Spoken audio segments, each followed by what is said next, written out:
Welcome everyone to tonight's show, Property Inside Straight Talk. Tonight is a very special night for us because we're going to discuss about very important topic, very prominent topics that I think most of us have in mind.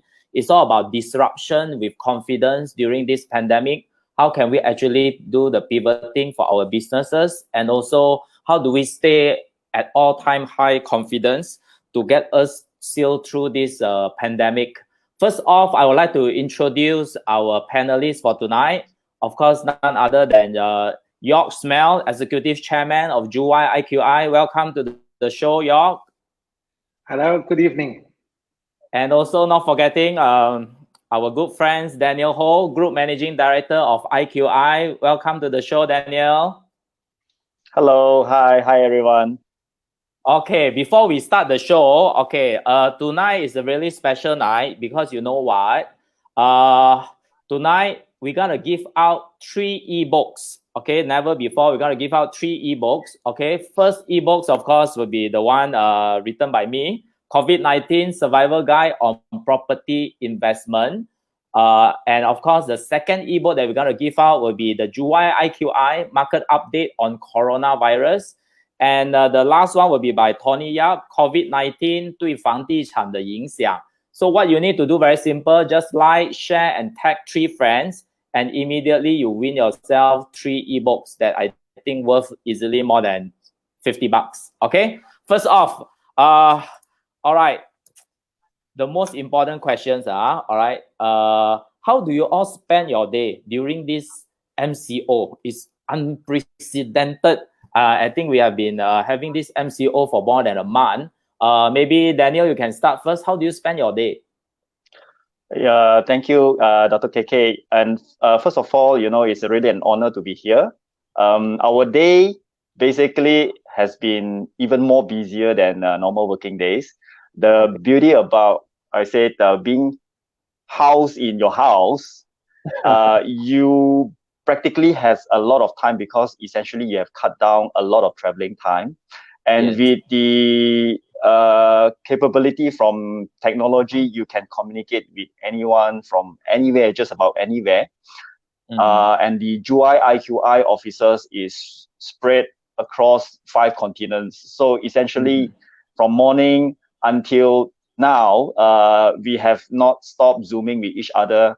Communication is an ongoing stuff, busy, you know, implementing a lot of strategy, a lot of discussion, how we can improve our businesses, processes, etc. and etc. Very exciting times ahead. Wow. And indeed, you know, there's a lot on the plate. Okay, cross-continent discussion every single day. Okay, your side, how do you spend your day? Well, I mean, what is missing now is travel time. So it is far more efficient, I would say. And online communication is very, very effective. I mean, the only other thing I do is just to get into the vibe in the morning, do a bit of exercise, and once this is done, the day progresses as is. It's really a busy period. Wow. Okay. Back to a more serious questions. Daniel, according to the IMF report, we are heading for a global recessions. And how will the economic landscape actually will change in months to come? Probably like 3 to 9 months kind of spectrum. What do you think? You know, the thing when I look at it, I would generally classify, and I want to summarize our economy into 3 groups of people. So typically, I would see you have the group A, B, and C. So the group A being, you know, a bunch of group that is quite huge. It existed in all economic cycle. All this group exists in all various economic cycles. So the group A would be the one that, you know, they are living day to day. So these are your people, you know, generally your laborer, and these are your pretty much your small little business, or potentially your hawker stalls and whatnot. And they live day to day. They have not much financial capability. And their business got to run, or their work got to run, otherwise their income stops. So these are group A. Group B are the ones that is more financially stable. And these are the people, you know, many of us seen them as professionals, managers, SME owners, entrepreneur. So a lot of this group are financially stable. And Group C are the financial eagles. So Group C are the bunch of people where they are the rainmaker. So these are the bunch of people where you see, you know, they have a lot of assets, and their assets is well diversified. Likewise, you know, during difficult time, they are reshuffling their assets because, you know, you see there's big volatility in the equity market. So what they are doing is essentially they want to achieve a certain good sets of portfolio that can preserve their wealth moving forward. So Group ABC. So during crisis time or during recessionary time, there is a shift in this group, meaning to say there is a shift from Group B and Group C essentially lowering down. So they are moving to Group A. Certain portion of the Group B classes of people is moving towards Group A. Group A is enlarged. That is why during crisis time, you get to hear a lot of noises from people like Group A, because essentially the numbers have swelled. Sure. And you know, like every economic cycle, you have your down, eventually you have your up as well. So what happened is every time when there is from the upturn to a downturn, Group A grows. From downturn to an upturn, the Group A sort of like shrink in sizes. So this is how I see it. Okay. A switch basically. What is your take on our economic landscape, and also this time around, how is it different than the previous recessions like the 2008 or Asian financial crisis? Let me start with the second question first. How is it different? Sure. I mean, 2008 was a financial crisis, meaning there were real financial problems in the system. And it was quite an effort to get the economy going again on a global scale. This time it is a pandemic. The economy is actually was performing quite well. I mean, most of the ASEAN countries were in the 5 to 6% GDP growth range. China as well.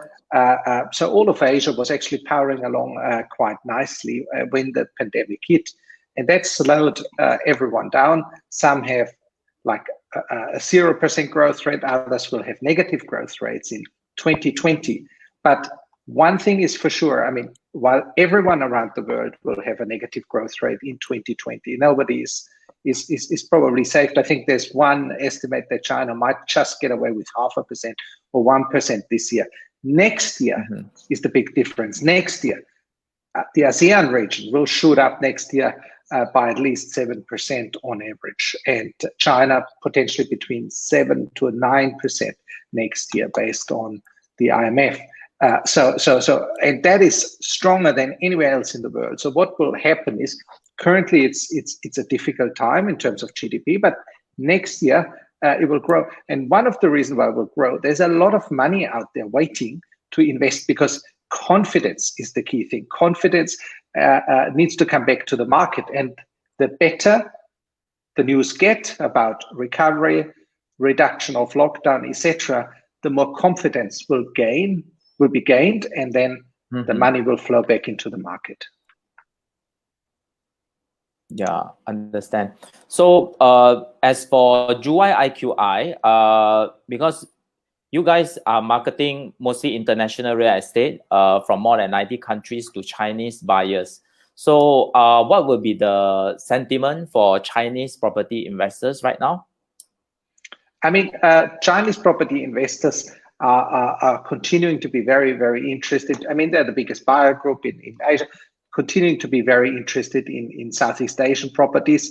I mean, a few other countries have popped up on the list, which is more temporary measures. So, for example, Germany popped up most recently because of the health record.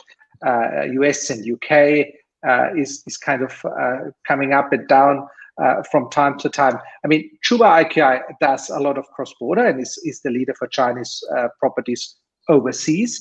But also on the IQI side, which Daniel will talk about, is also on a domestic level, a big leader in the market. So what have we seen is, we've seen that those people who are open for business, even during pandemic, are successful.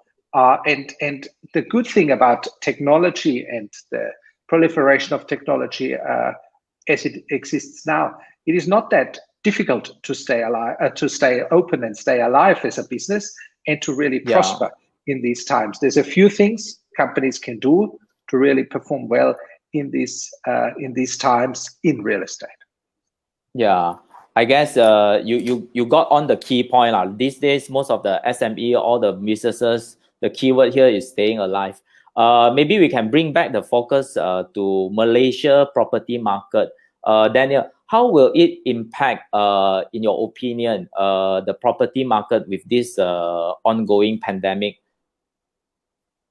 You know, when I look at the property market, we are very encouraged by the sort of numbers that we have churned out even during the MCO period. And there is a lot of meaningful transaction that was concluded from the IQI front. Malaysia market, as I said, when earlier on, I have summarized them into three groups, Group A, B, C. So yes, the Group B have shrunk. But generally, when you look at Group B, it consists majority of two major subgroups. One of the group is Group B1, which is a passive but financially stable. Group B2 are the more aggressive, and they are looking for opportunity to grow their wealth, to grow their portfolio, to be able to ride on the opportunity that a downturn can present. So within IQI platform, we are quite blessed in the sense that we have managed to tap into the strength of this particular subgroup as well as the Group C. So what we have done over this period of, I think, slightly more than a month of lockdown is we have managed to use technology to reach out to this group of people to be able to present them the right proposition, very compelling proposition. And people... Daniel, if you don't mind me interrupting, that's right. When you say technology, what kind of technology have you implemented? And so far, maybe you can share with us the result of it. Okay, what in IQI, you know, like for the last 2 years, we have built our own app. Our own app allows our people to tap into the information on very specific project development, project presentation that also includes virtual reality built into within the app, and help them to communicate all the salient point a property can bring to them. So when we were implementing this quite a number of years ago, we were digitizing our whole office. Essentially, right now, IQI, it is a 100% fully virtual, what you call enterprise, whereby not only in primary, but also in secondary, all our cases, presentation, submission is happening online. And it is not an overnight effort, and we have been building on this capability for quite a number of years. So that in essence, when things like this, where we do not anticipate things happening, happens, the adoption of this technology is like 100%. In the past, the adoptions within our company is like 60 to 70%.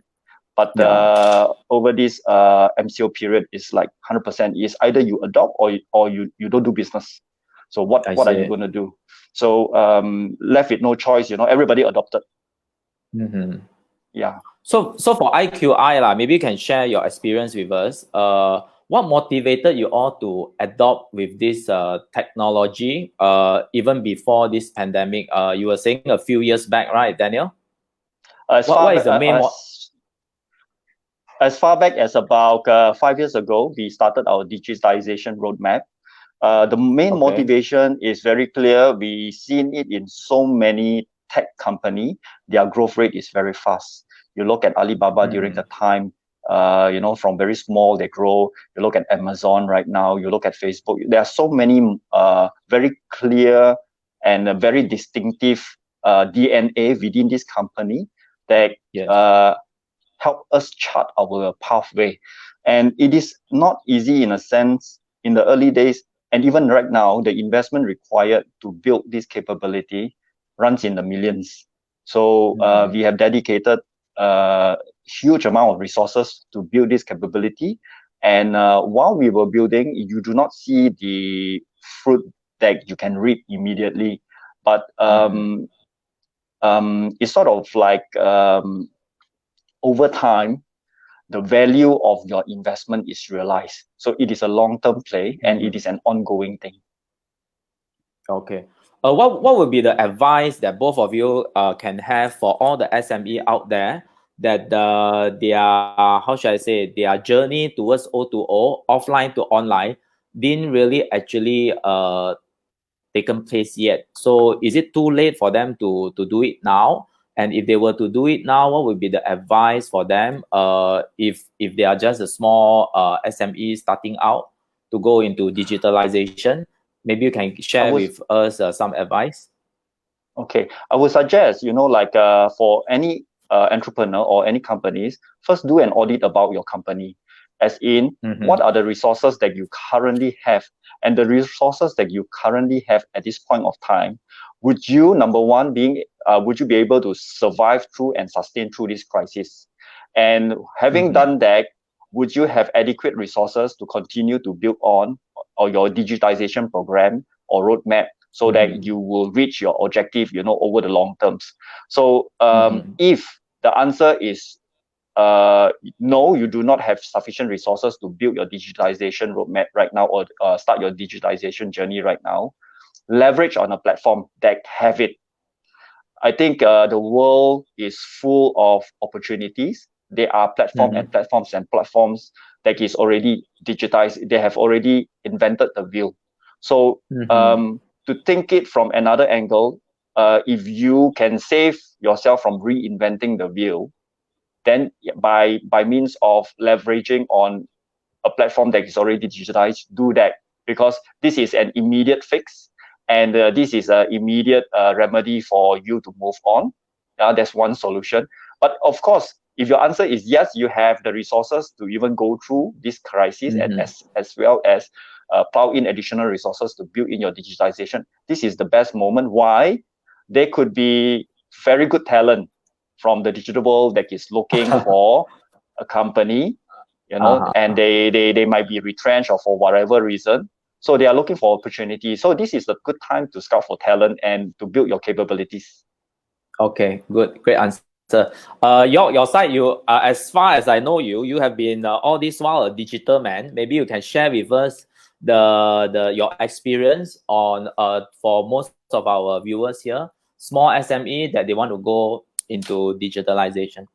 I think I would start at the same point where Daniel has started, is a review of the business and really thinking about are all the things which we are doing really necessary, and can we afford to continue doing certain things in the current time period, or are there things which we need to change? For example, I mean, in Dubai IQI, we used to have a lot of property expos. And, property expos obviously are no longer possible in a pandemic. So we decided very, very early in early January to go digital with these property expos and just do a live expos. And I have to tell you, that was one of the best decisions we have ever made. So it was a decision which was based on a negative threat, which is the pandemic, but turned out to be an amazingly positive outcome, because our live expos are actually very, very efficient. The last live expo had 93,000 people view, and that is a number which is for a physical expo almost unheard of. So for us, that was a fantastic expo, and we could organize it with 2 people. Thinking like this and really going through and saying, what are we doing right now? Does it make sense? And so on. And or are there things which we should be doing, which we should be doing differently?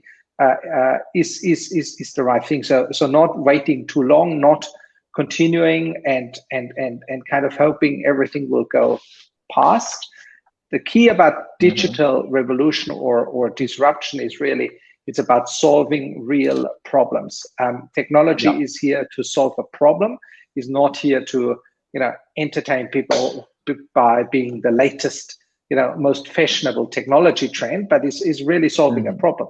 And if you take that approach, then you don't end up looking desperately for use cases for your technology. When you do that, you actually solve real business problem by applying technology. So what Daniel earlier said, the importance of a commonly used back office system, or replacing elements of your value chain, which are manual, by online, are exactly those steps which are necessary. And online also provides for small business owners opportunities. They have a small business owner who wants to do business in let's say, a corner shop or something like this, you know, for a restaurant or whatever, which can't afford a delivery service. Social media is readily available for everyone. It's one of these platforms Daniel pointed out. And if you start a campaign, it's about initiative at this stage, and just understanding that the pandemic, to a certain extent, is reshuffling the cards. Yeah, would you want to comment a little bit on this Malaysia property market in the short to mid-term, probably 3 to 6 months period? I mean, the most important bit, I think, for a property market is a good economy, and in the medium to long term, I mean, the outlook for Southeast Asia and Malaysia is very, very strong. I mean, Malaysia is well positioned in the center of Southeast Asia. Number two is it is a country with a very, very good education system, good infrastructure, good technology system, etc. It is also a country which has very attractive schemes for retirement or for other forms of migration, is very open to talent, attracting talent, and has a broad range of industries. It's not depending on one specific industry. As a result of that, I mean, Malaysia, Thailand, and Vietnam benefited actually greatly from the trade war, which was going on between China and the US, because a lot of industries moved into the lower labor cost countries of Southeast Asia, which were very, very attractive, and have now really, really built up in the automotive sector, the textile sector, and other sectors, the telecommunication sector, quite some competitive industry. This is important for a real estate market, because if there's an underlying wealth creation, people will invest into property and are able to invest into property. On top of that, as I said, you have an education sector, you have got a retirement sector, and so on. They all play, and you have a growing population. Growing population is really key. I also like the legislation in Malaysia, which says anything up to a certain amount of time, ringgit is reserved for the locals. Anything above can also be purchased by foreigners. That ensures affordability, and that for the Malaysians. And I think it's well thought through, and I think the future is really, really great. All right, thank you for that. The other thing, of course, now we are hitting about 800 viewers. Let's break the 1,000 viewership. Okay, guess what? If you share, like our page, and together you tag 3 of your friends, you will be entitled for 3 ebooks tonight that we're going to give out. Of course, one will be the one written by me, investing during this pandemic time. And we also have an ebook from, let me share the, okay, this is how it's gonna look like, okay. And we also have this July IQI market update on coronavirus, as well as COVID-19 对房产影响 by Tony Yap. Okay, as long as you all just share and tag 3 friends to watch our live now, then you'll be entitled for these 3 books that worth more than 50 bucks. And of course, the other thing is I saw some questions popping out already in the comment box. If you all have more questions or any questions that you want to address to Georg or Daniel, you may do so. We will pick it up. Dunia Singh, okay. How to get the ebook? Basically, you just tag 3 of your friends, like and share. That will do. And thank you for Sun Wing, Jessica Eun, Guan Yishong, Prashad for sharing and tagging your friends. All right, back to the questioning time. Okay, the next question. What steps in particular that IQI has undertaken to mitigate the impact of this COVID-19? I know, Daniel, just now you shared a little bit on the software side. Maybe besides that, what other initiatives that the IQI have done to to align all the agents and all the colleagues that you have in your team during this challenging time? For us, at this moment, when there is a crisis, you can see there are many negative news that is floating in the market. And ultimately, for every person, what you think what you see and what you think and what is your feeling is it will basically you fulfill your own wish. So for example, if you think the market is very bad, the market is very negative, nobody is going to buy, essentially that's going to be a fulfilling prophecy whereby you won't find any clients. You will see that the market is bad. You will see that your business continue to drop and drop and drop and drop.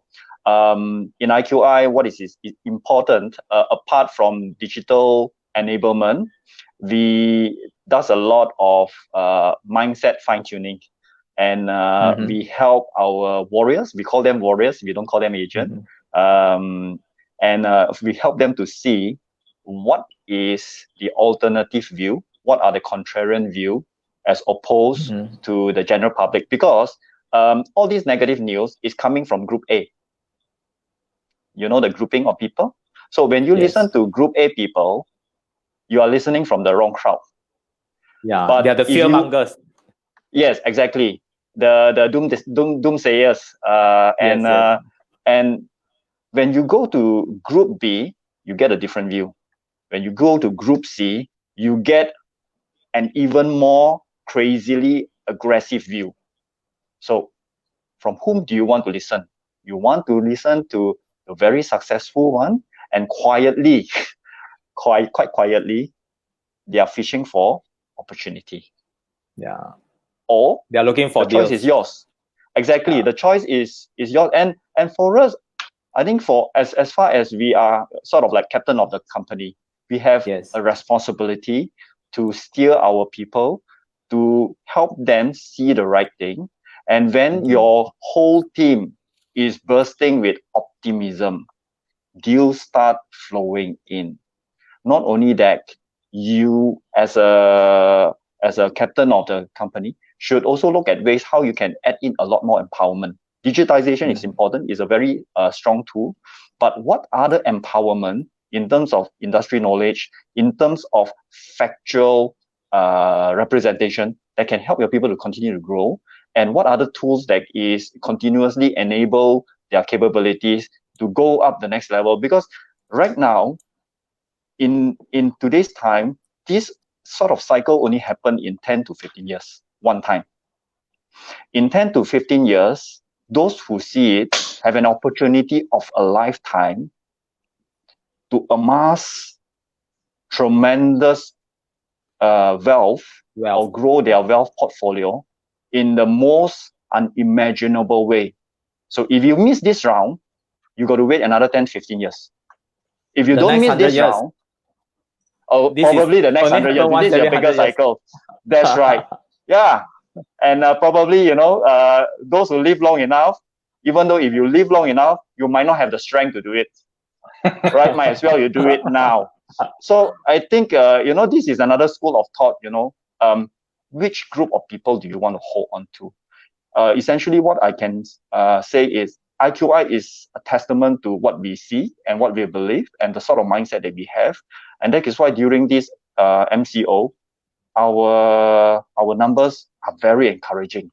Every single one within the office of IQI, they look at it, compared to last year, we still grow like crazy. So I'm truly thankful that the partners and the management of IQI take very early steps to very quickly address whatever that we saw is coming, and from there is empowerment after enablement, and we keep adding on new tools for our people to grow. Thank you for that. Okay, I'd like to thank Sylvester, Nelson, Anthony Su, Aiman Akil, Shan, Evelyn Tan for sharing out the thing, and Ashley, say hi to Ashley Tan. I think Eric asked the questions. So Eric asked a question: is globalization the main drive to digitalization? Georg, would you want to take on this question?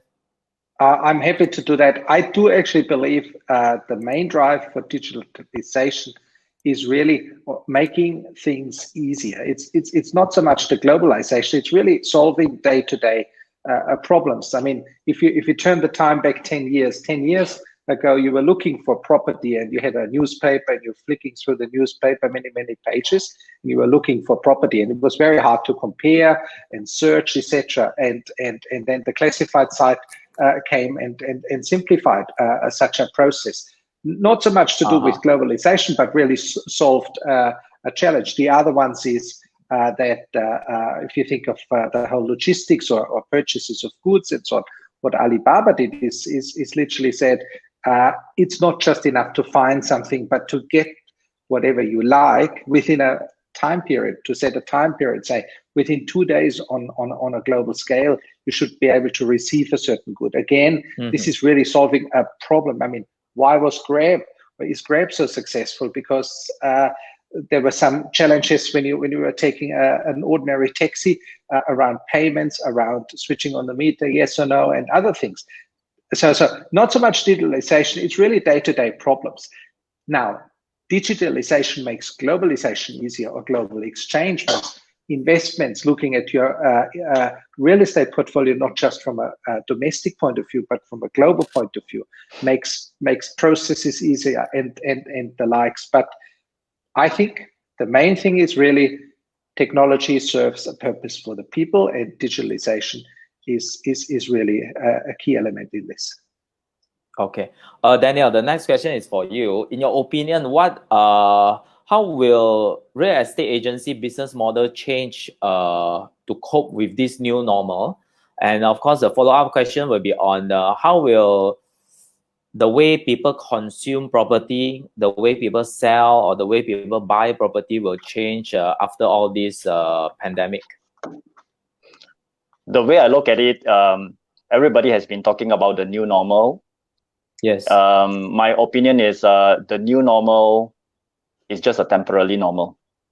The new normal will no longer be relevant when this COVID threat is adequately addressed, or when the vaccine came out. I do not have a crystal ball exactly when the vaccine will be out. There are some speculation by professionals. I think I will leave it to them to say that. But eventually, it will be addressed.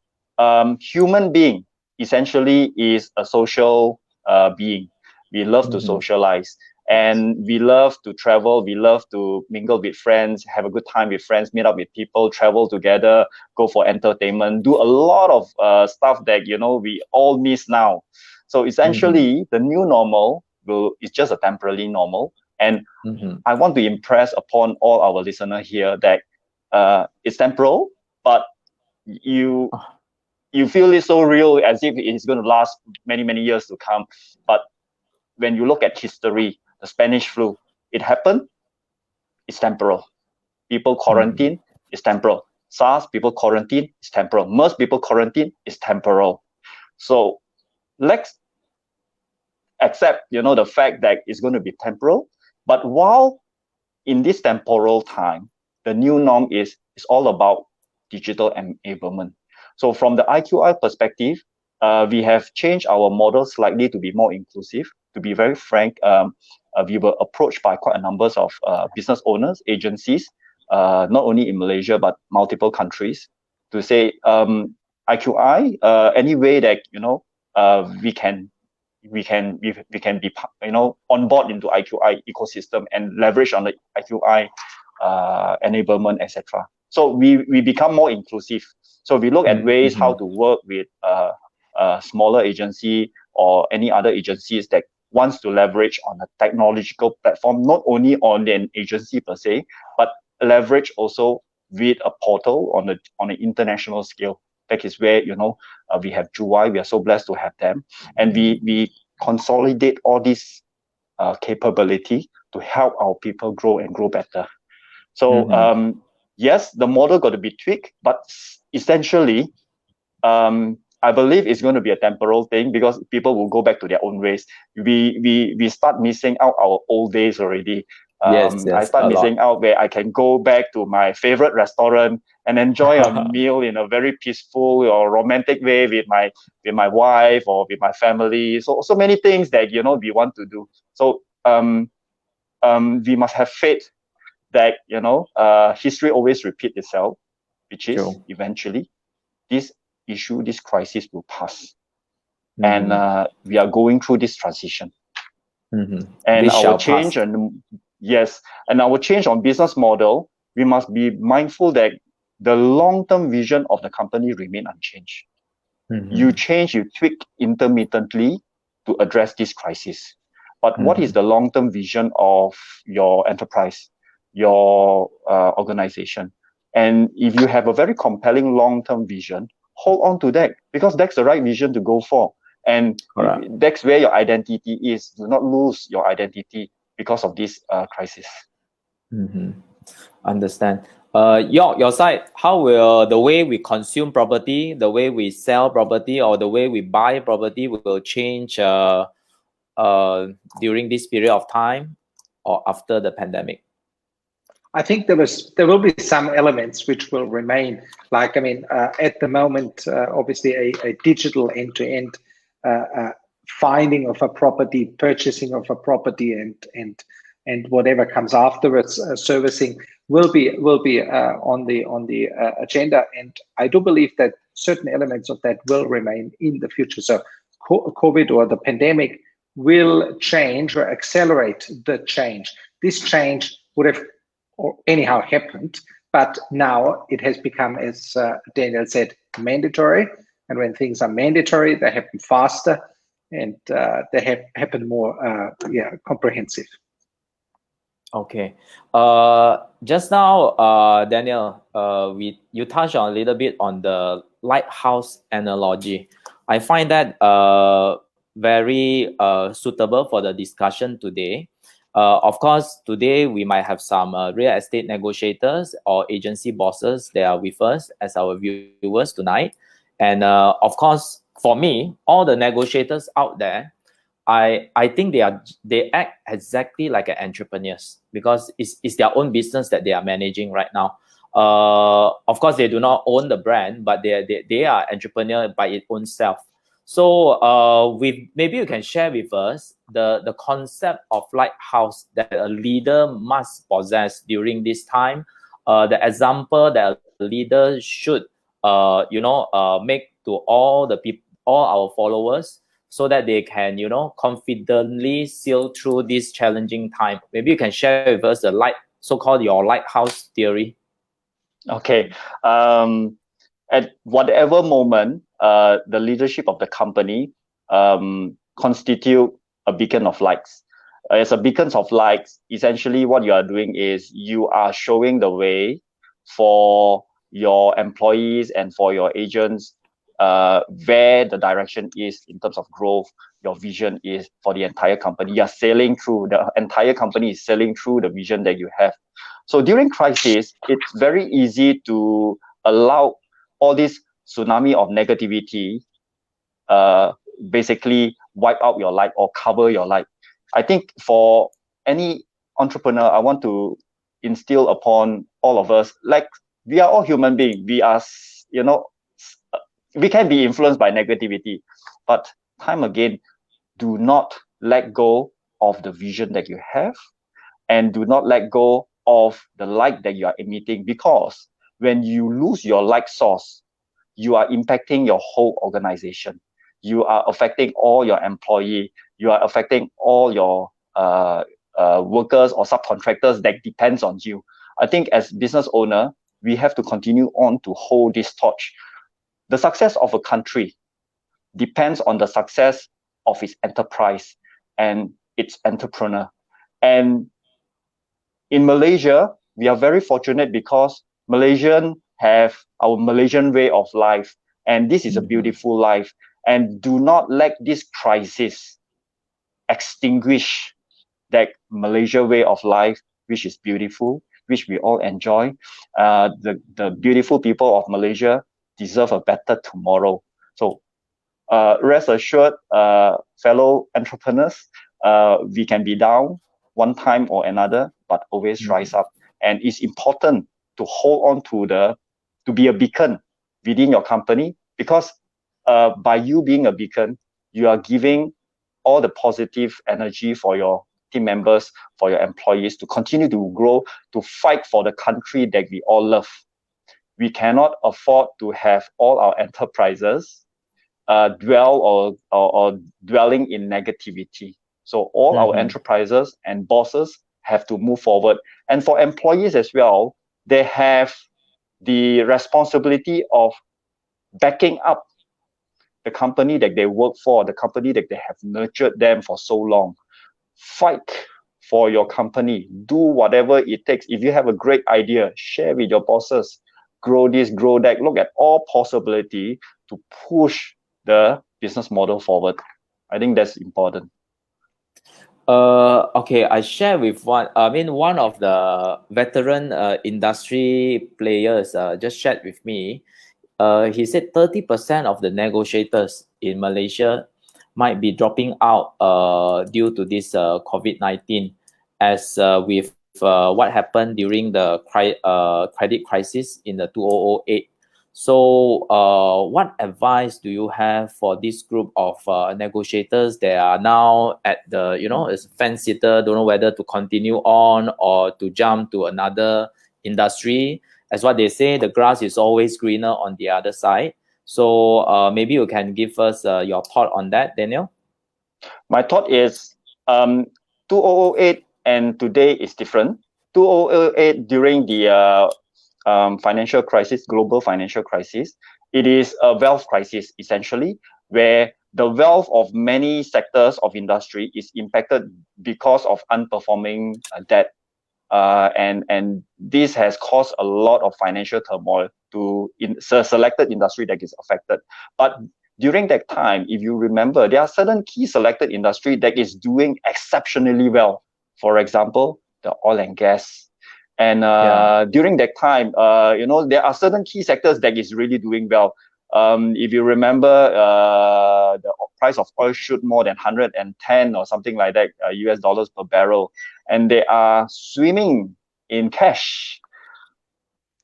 Today is different. Today, I would say essentially all industry is impacted. If you think it is the same as 2008, it's not the same. Today is not a wealth crisis. It is a health crisis plus wealth crisis. And because of this, every other sectors is impacted, with exception to if you are a ventilator provider, if you are a glove manufacturer, if you are a sanitizer manufacturer, if you are in some key medical segments, but every other segment is impacted. So what you're going to do, you're going to quick from one sector that is being impacted, move into another sector that is being impacted. Might as well you stand firm and you build upon what you do best. And harness on that, every single company, there is always a silver lining. I say this with a caveat because there are certain key industry that is really bad. Yeah, say for example, like if you are in the hospitality industry, if you are in the airline industry, that's right. Those are, if you are in that industry, I think that's fine. You should consider second option. If that's the case. But every other industry is undergoing more or less the same impact. So if you are good at what you're doing, harness that. That means ask yourself, should you change your model of doing things? Should you adopt a new technology? Should you adopt a new structure? Should you adopt a new form of a capitalization for your company? So think in that order, what is required, and move along that line. Pivot, innovate. Time to do the pivoting. Your side, maybe you can share with us if those investors that have some extra money in the pocket, what are the investment strategy that they can adopt at this current time? I mean, right now is if you have money in the bank and available to invest, is a good time to actually look around, because there's a lot of opportunities opening up. And I mean, in general, good investors invest when the markets are lower, and rise up with their investment and increase their wealth. So I would definitely use all these opportunities which are out there to educate myself, to make an informed decision. I will speak to as many people as I can who have something to contribute to the decision process, read up and really then act on it. I mean, the pandemic, from my perspective, won't be forever. I mean, this is a thing which will be over. I mean, there's varying degrees how long it will take. I mean, and I personally think it will ease off. It won't be immediately, but it will gradually reduce over the next coming months. And then we are back to a new normality with a slightly more digitized world, and a world where the growth will definitely pick up again. And in some markets, and Southeast Asia is one of these markets, where the growth will catch up again and will compensate. So will compensate because in markets which are back, like China and so on, what we have seen is that in March, property sales were 3 times higher than in February. February was one of the strong COVID months in the Chinese markets, the last COVID months. But overall, yes, Q1 20 was higher, the sales, than in Q4 19, so in the previous quarter. And it's continuing to grow. It's not just, you know, here and there, some specific projects which sell fast or anything like that.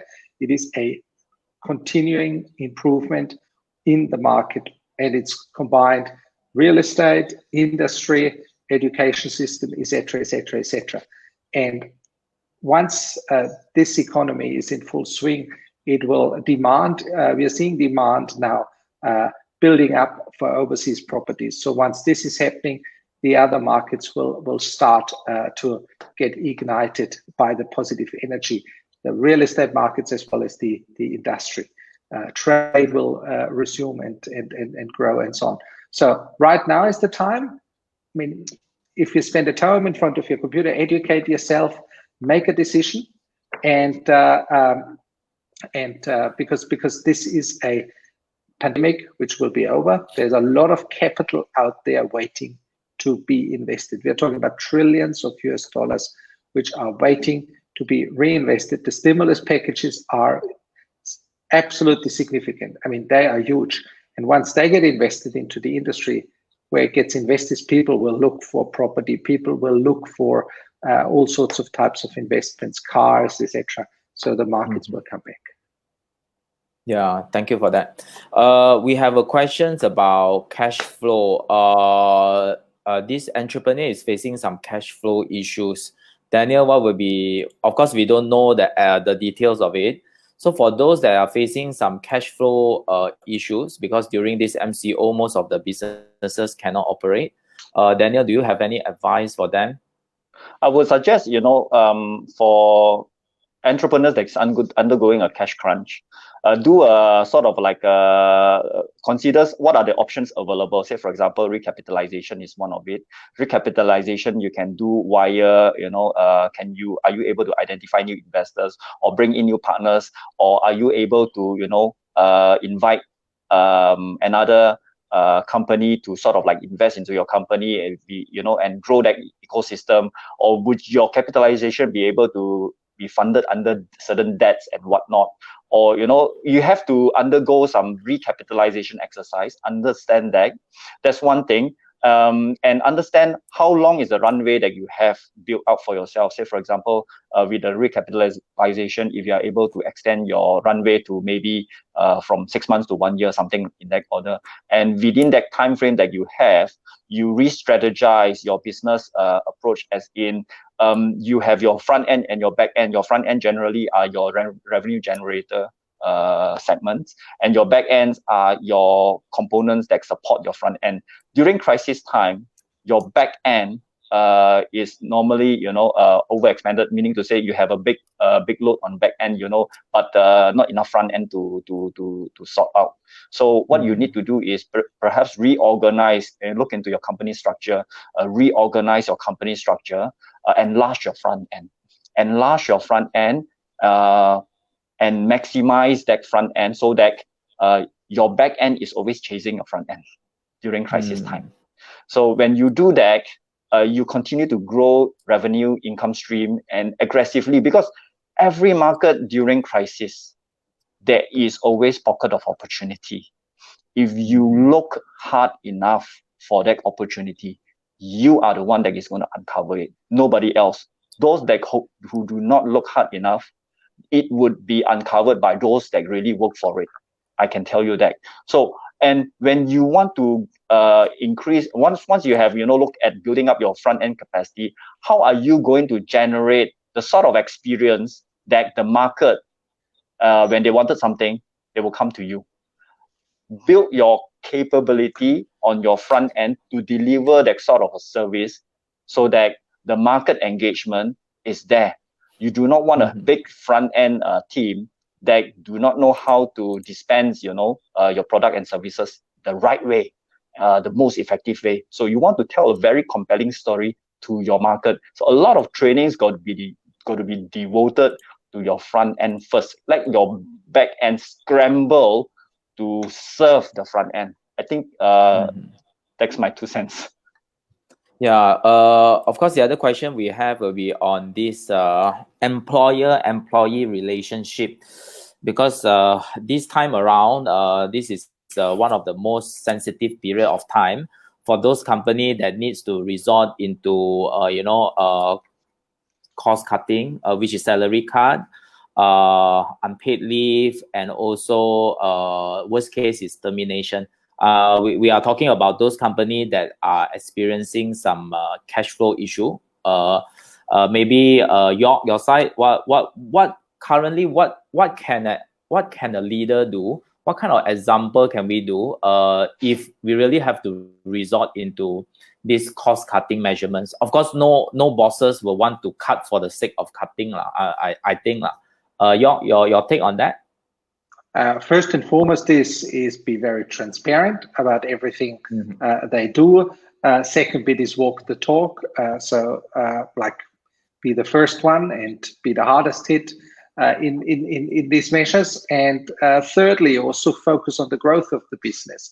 I mean, cost cutting is one thing, but the other thing is really profitable growth. And if you add further profitable growth to a business and you identify new ways to growing, that's another way on how you get your debt position under control, or your loss position.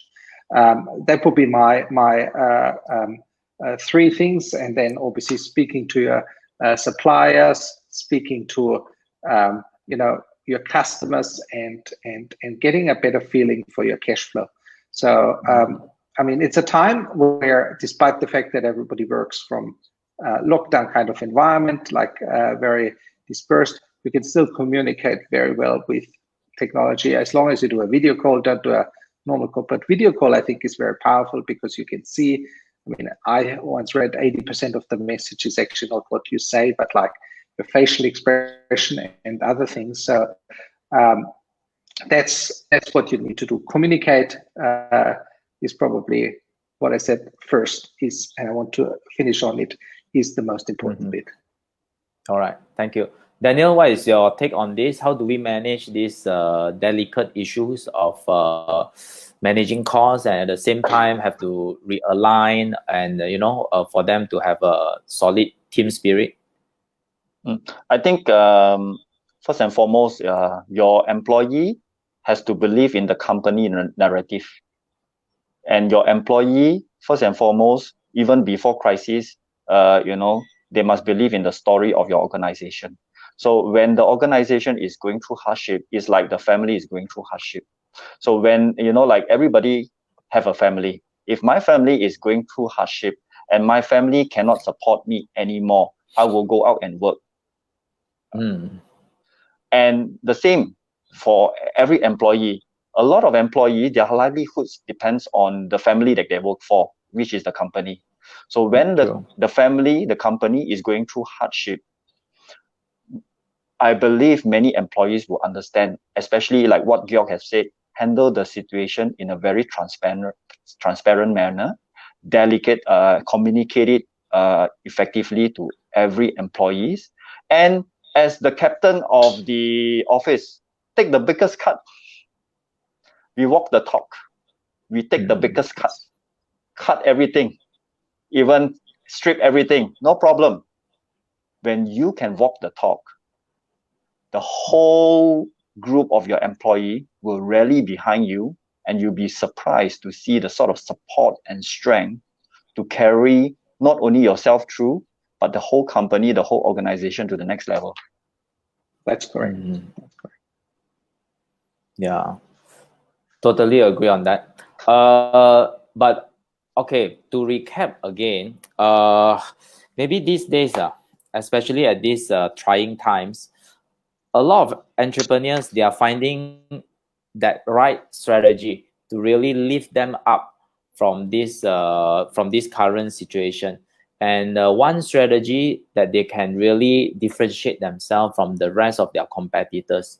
If you were to impart one strategy for the entrepreneurs out there that are facing some difficulties, what might that one strategy be?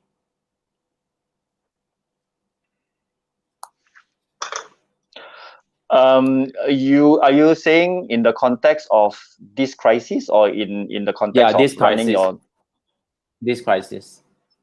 I think it's probably, I mean, going there with a confidence. Yes, and confidence includes a belief, and it's a self-belief and so on. I mean, assuming you have a clear vision. I mean, that's an assumption which must be given in a clear direction. Then the key thing is in these times is don't listen to everything you hear, because as Daniel said, there's a lot of negativity coming your way. I mean, find good ways to filter the information, and then really believe in your idea and so on, and see this idea as a challenge, for your business model, and show persistence. And know if you do that, you're actually growing market share, because a lot of people will leave the industry, and once the market comes back, you will be in a much better position than you were before. Yeah, as what they say. I mean, you see the miracle first, and then you believe, or you believe first, and then you shall see the miracles. Daniel, would you want to add on? Yes. For me, I think different company would dispense different advice, but for in the context of IQI, we have a different strategy. Our strategy is exponential growth during crisis. So why do we take on that strategy? It's because we know we can.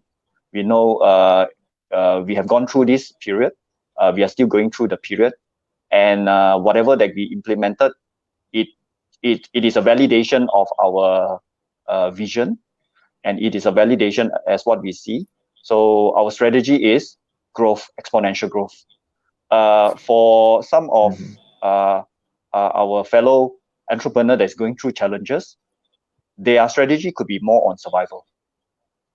So if they are really going cash crunch, undergoing hard time, so survival is their strategy. So how to survive? Does it mean are you better off to leverage on a bigger platform? Are you better off to leverage on a new partner? Are you better off to leverage on whatever contacts that you have? Exhaust those contacts, see further, or how can you remodel your whole organization? How can you restructure your whole, or turn around your entire business plan? And if it means to survive, you got to undergo that exercise. Do that exercise. Don't just fold your arm and wait for the fate, or your destiny, quote unquote, to come. No, you have to take decision, and you have to be in control of your own destiny, and take active action to change it if you don't like what is going on in your current scenario. Do that. So a different strategy I would dispense for different sets of companies. Yeah.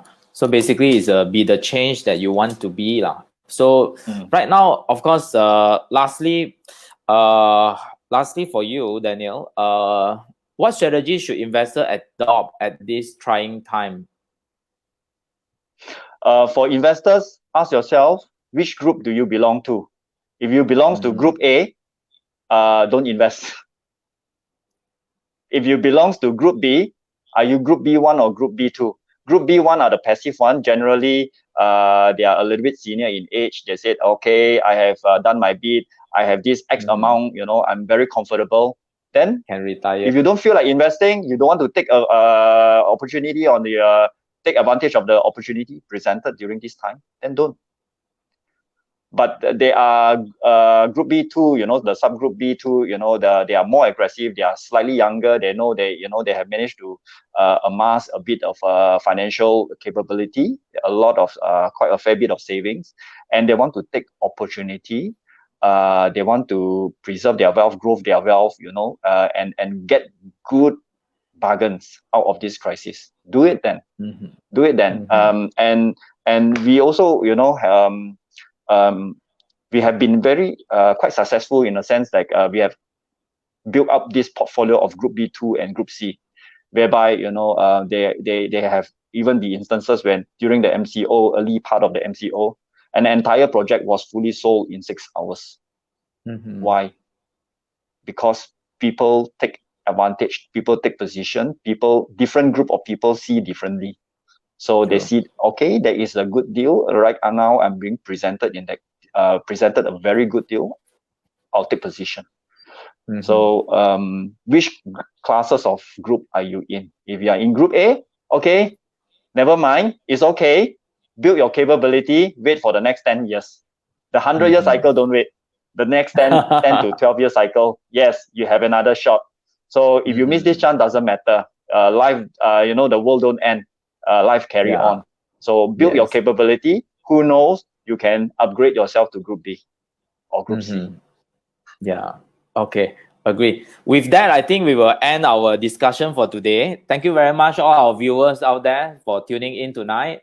It has been a very insightful sharing. And thank you very much for your, as well as Daniel, for your selfless sharing and a lot of insights that you share with us, and all this positive energy. And we also hope that a lot of you all out there, if you are on the verge of giving up, hold on. This shall pass. As well, both of our panelists says, as long as you holding on, the opportunity will wait for you, because after all, this is a crisis that only happens once every 100 years. Don't waste the crisis. And with that, again, thank you very much, everyone, for tuning in. Thank you very much again for both of our panelists. And may you all have a good night, and see you again tomorrow. Bye-bye. Thank you. Thank you, Dato'. And thank you, everyone. Thank you. Bye-bye. Bye-bye. Thank you.